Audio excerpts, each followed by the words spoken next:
Welcome to Rustbuster's installation guide for Dodge's 1997 to 2004 Dakota. Before we begin, if you're uncomfortable with any of the processes listed in this guide, we strongly suggest you seek the work of a professional. Ensure you have all the tools and utilities listed and that you're following all the manufacturer's safety precautions during use. Step 1. Disconnect your vehicle's battery and inspect for potential fire hazards such as leaking fuel lines and engine components. Prepare or remove these before starting. Finally, clear the work area of any safety hazards. Step 2. Remove or lift your bed out of the way. Remove the spare tire hoist and unbolt your shock. Cut out the rivets retaining the factory spare tire crossmember. You can cut the crossmember in half to make it easier to remove.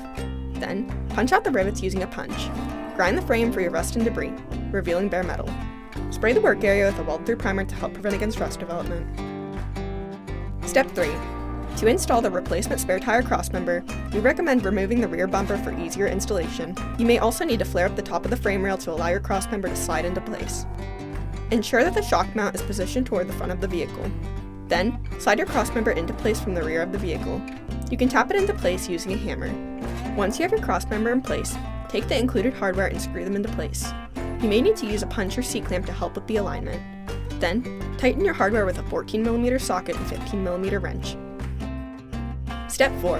After installing your crossmember, we need to reinstall the spare tire hoist.